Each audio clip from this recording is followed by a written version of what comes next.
Please rise to the pledge. Pledge allegiance to the flag of the United States of America and to the republic for which it stands, one nation, under God, indivisible, with liberty and justice for all. Almighty and everlasting God, who presides over all things in heaven and earth, come and preside over these deliberations so that those that make the decisions may be guided by your wisdom. All right. Thank you, sir. Mr. Belishko is excused. Mrs. McClay? Present. Mr. Mirren? Here. Mr. Brooks? Here. Mr. Barrett? Here. Also in attendance is Controller Tony Thomas, Administrator Charles McCormick, City Attorney Tim Henry, Assistant City Clerk Tracy Smith. Good evening. Welcome to tonight's regular session. Please turn off all cell phones. Following are examples of some important council rules. They are not intended to be a complete list. Please adhere as closely as possible to the 5-minute speaker presentation time limit.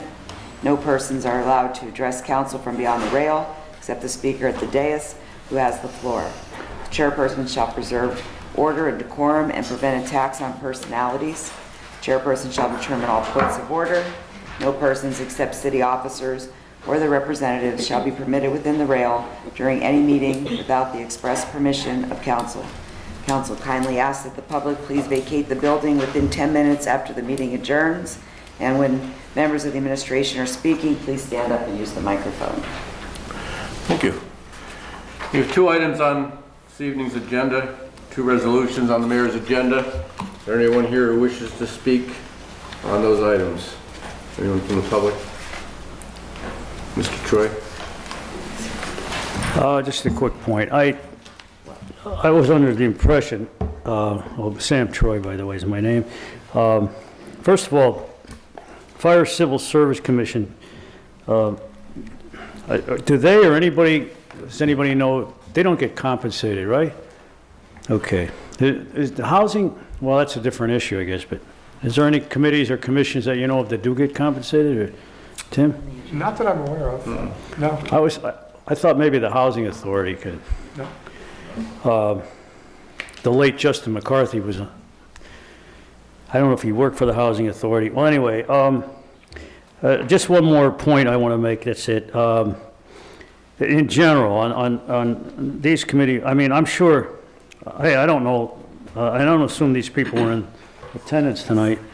I'm assuming they're capable, but I was under the impression, I think Mr. Brooks pointed this out quite a long time ago, or something he would like to see in terms of making appointments. I'm just making a general point here, but protocol that you said, I believe it was you, this was before the new council, 2 new people got on, but that you would like to see the people who are getting appointed, no matter what the commission or the committee or the authority, to be present in the audience, and to be able to, if necessary, answer questions from council. Because after all, I talked to Tim Henry this afternoon. As far as I know, the words advice and consent come up. So the mayor makes these appointments, right, or proposes these appointments, and you guys approve them. That's the way it works. So he gets advice and consent from you. I was hoping it'd be advice and consent from us, the public, but I guess that's not it.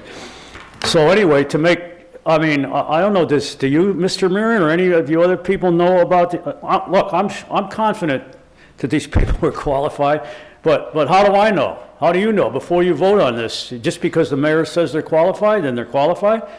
I mean, okay, that the traffic committee doesn't seem to be a big deal, but the Fire Civil Service Commission, that's pretty significant. So if you could tell me or explain to me if the protocol, if there's going to be that sort of a protocol, or if you want to call it part of the administrative code, I don't know what you would call it, to actually have these people, to be a requirement to have these people here, and if necessary, answer questions about their credentials. Does that make sense? I mean, you know. That's what we do. Yep. So, and also, as I said, if any, so we only have 4 people again. If anybody can answer, can tell me whether they think, for what reason they think these people are qualified to have a credentials, that's fine. That's all I have. Thank you. You, Chris? Okay. You know, we're very fortunate to have people that do volunteer, as you did yourself. I'm sorry, Bill, what was We're that? very fortunate to have people that do volunteer for these committees and commissions. As you just mentioned, it's without compensation. It's their time and their expertise. You know the process. So you fill out an application, submit your credentials, resume, whatever have, and the mayor does interview people for these particular positions before they are brought before us. Now, Mrs. Unvarsky is here this evening and was here on Tuesday as well. The other applicant, that's before us now, is unable to be here. We're aware of that. But Linda Schultz is unable to be here tonight. But these people, I mean, we're very fortunate to have people that do step up and offer to help and be here. And maybe you would like to chime in there, but I know that you've been very active in commissions and committees, and myself also. And it's without compensation. So we rely on them to fill these positions, and thank you for offering to do so. Could I ask one question about this? Go ahead. So, the Fire Civil Service Commission, don't they have to have some credential? I mean, that's pretty significant and important commission. I mean, you can't ask just a person to have a high school diploma or something, right? I mean, okay, he or she is has the commitment to serve, and that's great. But doesn't he or she have to have a certain number of credentials, certain kind of credentials to serve on that? They may not be specific to the Fire Civil Service Commission, but I do know that these people are very qualified that come before us, the ones that we are approving tonight. So I can actually comment on the Fire Civil Service. She's actually taking over my appointment, which I have no fire background. It's not required. Everything is set in stone. I mean, you have to follow the guidelines. All the Fire Civil Service does is we give the entry-level test. We give the captain's promotion test, which the guidelines are based off the contract. And you have, I mean, it is time consuming when you're giving an entry-level test. Oh, I imagine. Which is what, I mean, and I give anybody who volunteers credit for doing it, because it took me, there's times when Saturday, it's taken me all day Saturday. You have to go to the testing site. You are the monitor. So it's not really, you don't need any fire background. It has nothing to do with fire. The entry level, they go to academy, and that's where they get trained. No, we're not going to go back and forth. I think your questions have been answered, though. But I do appreciate it. Thank you. Anyone else on pending legislation? Okay. Okay, we need a motion and a second to approve the consent agenda with the resolutions and the minutes. Motion? Second. Motion by Mr. Mayor, second by Mr. Brooks. Mrs. McClay? Yes. Mr. Mayor? Yes. Mr. Brooks? Yes. Mr. Barrett? Yes. Okay, how about the minutes? Do we have the minutes on there? Yeah, the items of consent. The consent, okay. Okay, Mr. McClay, I'm up. you're up. I am. So perfect. Since we'll keep with the theme of garbage this week.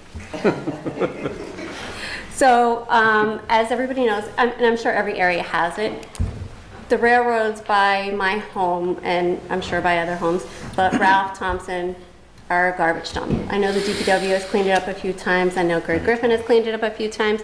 So I did do a little research, and I would like to see if this is something that we can maybe incorporate there. But I also did a little more research, and I found out that Keep Pennsylvania Beautiful, they offer a program where they will lend you security cameras, and they will come out and put them up, and they will train you. And after 3 months, you have the option of purchasing them. So I thought maybe somebody in administration could possibly look at this. Gives you, did you do the same thing? I have the same paper here. We all think the same. I I have love the it. same exact paper you have. So I brought all of you a copy. I have the same thing. That's so funny. So here's for everybody else. Great minds work together. So, and I wanted to see That if is- maybe this was something that our DPW can maybe install to save a little cost, but I'm just thinking the cost that we spend on cleaning that up on a yearly basis every year, so. You have a copy? I think and that is all I have for garbage this week, Interesting. Sounds like a good idea. right? Mr. Maron? She Sorry, stole my Stan. thunder. Sorry. I had the same issues with the illegal dumping, and I know the city, we do have some trail cameras, but like Jess said, that there is a grant out there, we can get additional ones and maybe update the ones that we have. You know, and put them in some high traffic areas where there's a lot of dumping. Is that a grant or is that No, to this is try it out? actually- It's a loan Um, program, right? Yeah, so this is a loaner program. They loan it to you for 3 months, and then you can get it actually extended for 6 months. And then after that, if you want to purchase them, it says it's about, you know, they would discuss it with you about getting the cameras. So if they work, but it's not something that we have to pay for during that trial period. And we can return them after the 3 months if it's not working and we're not getting anything. And they'll move them if we need to be moved as well. Yeah, they'll come out, they'll train us, show us everything. I mean, it's not a bad option before we go and spend the money on cameras. Yeah, see if these work, or see if our existing ones are still operable, or if we're using them. Okay. All right. Anything else, Mr. Maron? Nope, that's it for me. Mr. Brooks? Ditto. Talk about the same thing. It's amazing we're all going to talk about this. Yeah. The only thing I'll have to add is Charlie, a pothole at 177 Jones. I got a call on the way over. 177 Jones. Thank you. And I have nothing that hasn't been addressed, so that's it. Angel Mathis?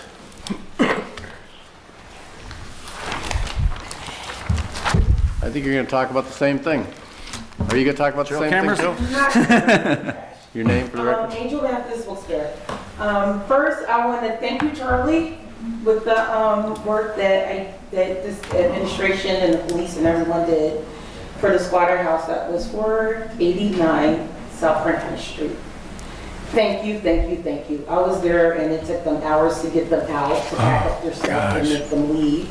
And I'm just keeping an eye out on the property because lately, someone was there the other day to clean it up, where there was another cart, another shopping cart, and the back gate was open, but someone came, they removed the cart, they cleaned up the trash and closed the gate.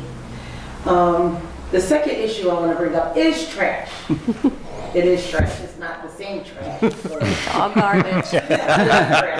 Garbage week, right? You know, and I say this with a grain of salt, and I know Mike's not here, but, you know, even if I invite him to take a walk through his own district, I doubt that he will walk with me.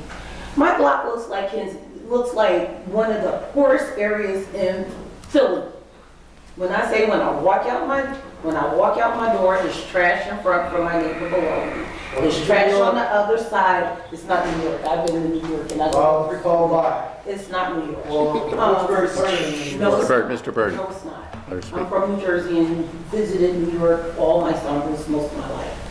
But it's like I walk out, my neighbor's trash is in front of the apartment. Then my other neighbors, somehow trash is growing in front of their house, but they have a private collector.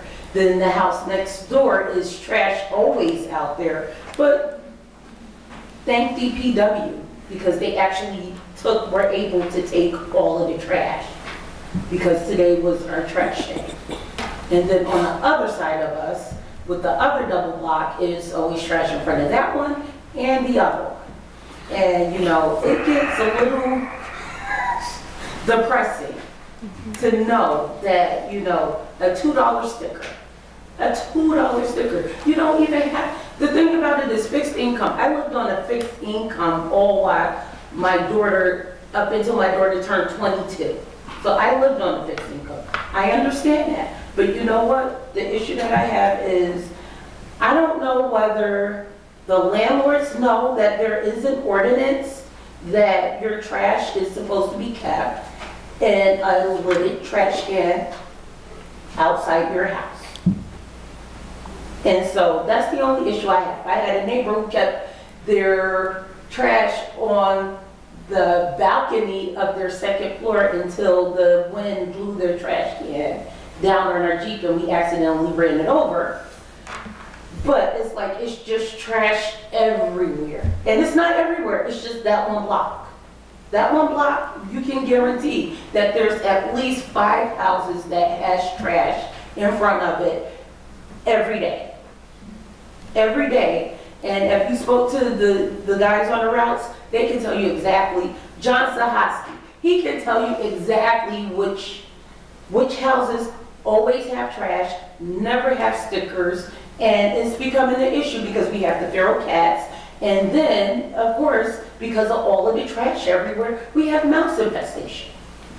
And so, I don't know. I don't know what to do because I know citing the landlords don't really do anything because they don't do anything with the residents. But somehow, you know, with these problem properties, can administration send them something saying, hey, this is what the ordinance is, and until you follow it, we will cite you every week. And then the other thing, the street light on the corner, one of the street lights on the corner of Sullivan and South Franklin is flashing. That's all. I'm sure you're gonna let Mr. Radulski know, Charlie, Streetlight at Sullivan? about that trash situation. That was South Franklin, yeah, by Wheelman Club? We basically go up there period, as Angel knows, we're periodically Okay. around Yeah, I know, here. that's, it's right down the street from me. And people, I don't think there's a traffic light. you have as many, Would you want to speak on it? Yeah. Oh, no, not a traffic light, but a street light. The street. Oh, I think a traffic light. I'm you sorry. can pass all the laws and all the ordinances you have, and, you know, they're just more people than ordinances, and if they're not gonna listen to them, it's just constant. And, you know, we're down your street all the time. All the time. And I'm aware of it. We have other streets. It's not just Franklin Street, it's various other streets, and there are various other houses, and it's just a constant problem. We try to do the best we can, obviously, and you would hope that people would treat their neighbors with respect, but they don't treat themselves with respect. So that's what we have. Yeah, it's everywhere, Thank you. unfortunately. Sam, Troy? Yes, Sam Troy. I have a few issues to raise, I hope. This isn't working. Few issues to raise, and not much time to do it. But first of all, regarding Mr. Velasco, who I understand has some health issues. I would like to know, he is the city's representative on the WVSA, Sanitary Authority. I mentioned this to Tim Henry today. I think it's, as far as I know, I haven't gotten an answer yet, but I think he missed at least 2 meetings there, for whatever reason. It's important to have someone from the city, since Wilkes-Barre is the biggest municipality on that authority, to have some representation there. So it doesn't matter what the sanitary authority standards are in terms of how many meetings you miss. If he is not up to snuff, you know, if this health issue of his or whatever it is going to persist, I think it's incumbent upon council to appoint someone temporarily in his place to attend the meetings down there. Now, don't you agree that Wilkes-Barre should have some representation? I went to a meeting there several months ago to plead my case for the taxpayers, to try to get them to establish a fund for taxpayer relief, and to also try to get them to lower their rates, which are really hurting people, even though they claim it's not much, but it is. You know, the rain tax tacked onto the sanitary authority fee is a lot of money. People are struggling. As far as I know, Mr. Velasco, when he has attended meetings, hasn't made a claim for that. But there are other issues also that someone from Wilkes-Barre has participated. So I know 99% of the time my suggestions my recommendations don't get any response, don't get any second confirmations from the council. But I think this is an important one, something for council to consider. Since I only have limited time, I got to move on to a few other things that I think are critical to the city. I don't know why, I'm very frustrated by the fact, as a longtime resident of the city and taxpayer, that there's very little discussion here on the part of individual council members as to and I mentioned this last time in a sarcastic way. I said, you know, maybe you guys should do your homework, see if you come up with some issues that you should discuss openly, some certain acute problems in the city that need attention and that need resolution, and propose solutions. I mean, if you don't have any, I can give you a ton of them. I already gave some. But let's tonight maybe just hash a couple. I got to get to another point which isn't directly related to this, but let's say affordable housing, the lack thereof, and the related problem of homelessness. To a certain extent it's being addressed, but I think for the most part it's not being addressed, especially the affordable housing element. So the question is, Do you think it's a problem? Anybody here? I mean, any of you for? I think it certainly is. And to what extent it is a problem has to be assessed and vetted. I mean, to contact the, the CEO or whatever agencies are involved in this, and to try to resolve some solution. People are hurting out there. To get to just a couple other topics, on a related topic as far as people are hurting, I think it's time, first of all, let me talk just quickly. I brought this up before. The city's maybe not on solid financial ground, but it's on better ground than it was before, as far as I know, except probably for the aggregate pension fund, which is a separate issue. But I think it's time to consider a small cut in the wage tax, which is the highest of any municipality in the county, 3%. I'll tell you, I mentioned a colleague of mine today, and I think that could be an incentive for people to not live in this city. I mean, after all, let's say you make 50 grand a year, which is a fair amount of money, depending on your lifestyle, right? If you want to rip on Riverside Drive or something, it might be a problem, but 3%, that's what? 3% is what? $1,500, right? So maybe you want to go live in Kingston and save, you can only be 1% there, so you save $1,000, right? So, I think it's time for you guys to look at that. See, look, the mayor just gave across-the-board wage increases to himself, to you guys, and to, in fact, as far as I know, all employees. And it's not to say these employees don't deserve it.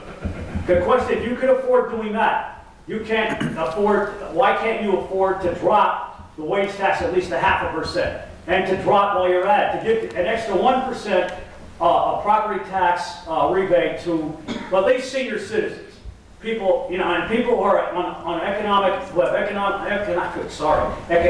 disadvantaged people who need a break but cannot get it. Only get 1% off, and at least a 30-day extension be allowed, not just till April 1 or whatever it is, till May 1, and get an extra 1%. As most municipalities, as far as I know, give 2%. We only get 1% here. Yes, I'm out of time. But I would like to get a response on some of those things. I think there's some significant issues. I ran out of time. No, you're fine. I'm gonna respond first of all on Mr. Belisco, and I know firsthand because I speak to him just about daily, and he's in constant communication. And you alluded to his health issue, and I wasn't even going to comment on that, but I know he's in constant communication with the Wyoming Valley Sanitary Authority and the administration and anything that involves the city and the Sanitary Authority. I think it was unfair of you to single him out. He doesn't have to be physically sitting there to do his job. Unfortunately, he can't right now, but that's a very short-term thing, and I'm very confident that he's fulfilling his responsibilities in that position as a liaison and sitting on the board of the sitting on the board of the Sanitary Authority. So I'm very comfortable with that, and I believe that everybody sitting here is as well, along with the administration. I don't know why you were saying something to that effect without firsthand knowledge. And if there's an issue with the Sanitary Authority, if they're not happy, they should bring it up. And I haven't heard anything to that effect. Somebody's got to attend the meeting. No. You have to have a representative. All right, I attended a meeting this morning for 2 hours. You talked about affordable housing with the Pennsylvania Municipal League in regards to affordable housing and making it easier to convert commercial properties into affordable housing for people, which is what the city is doing right now. So we do a lot of things that, listen to what I'm saying. No, we do a lot of things that you're not aware of. And to come here and make accusations, that nobody here is doing anything about affordable housing or the Sanitary Authority or any of your other complaints without asking questions. We are involved in all of this. Okay, there's 2 House bills out there right now. We spoke to one of the House of Representatives, one of the legislators from the House, about these bills that will help us convert commercial properties, vacant commercial properties into affordable housing for people. And I know that this has been brought up many times before. We realize it's a problem, but it's not a problem that's unique to Wilkes-Barre. It's a problem that's across the country. Affordable housing is a problem. So as far as Mr. Belisco, affordable housing is not a problem. No, it is a problem. You're not listening. I'm sorry, I kept my. You're not listening. Okay, so a lot of these things that are. Tell me the specifics of that meeting, Bill? It was 2 hours long regarding 2 House bills. I'll send you the specifics. I'll email it to you. I have it. I'll send it to you. You can see what's going on. I'll send it to you. Anyone else care to comment? Okay. All right. That's all. Oh, and Mr. Thomas, my apologies to you, sir. I remembered you on Tuesday. Anything for us tonight before you do close? Come on up to this microphone. Guys, we're not speaking. Thank you, Mr. Barrett. I just wanted to bring up one of the things that has been brought up a couple of times at council, specifically by Mr. Troy, was this idea of the controller's office presenting some sort of report on financial matters. As you're all aware, per the city charter, that is something that the controller does within 60 days at the conclusion of the fiscal year, presenting a report with comments if necessary to mayor and council. From talking about it with several council members, I believe we're all in agreement that a quarterly report is something that we can move forward with. So at the conclusion of the first quarter of this year, we'll prepare something, present it likely at a work session, but that of course will be at the discretion of council. Okay, thank you. Thank you, sir. Question for you. Okay, you said Go ahead. not at a regular session, but you said at a council chamber, one where nobody can say anything, nobody can have any questions about the budget or anything. That's not what I said. I said at a city council work session. At a work session, right? On Tuesday. Not on Tuesday, at a work session, right? We can't say anything or ask any questions at the work session. We have no say at the work session. But you can. The only place that we have anything to say is here. I understand that, but All right. even if I were Yeah. to, excuse me, I'm speaking. Oh, all right. There's no back and You've made your point. You've made your point. We You know what I'm understand. saying. We'll take I that into understand. consideration, okay? We'll talk And I after would, council. and I would like to comment on that. Yeah. That The rule re- has to change. Correct. May I present? Thank you. The reason I suggested a work session is because this is a city council meeting. It is conducted by city council. This is city council's business. If city council is okay with it being at a regular session, that is their discretion. But I am not here to take over a meeting of city council and interrupt their business. Thank you. Thank you.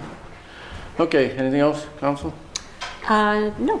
Okay, motion to adjourn? Thank you. Motion. Thank you. Good point, Jimmy.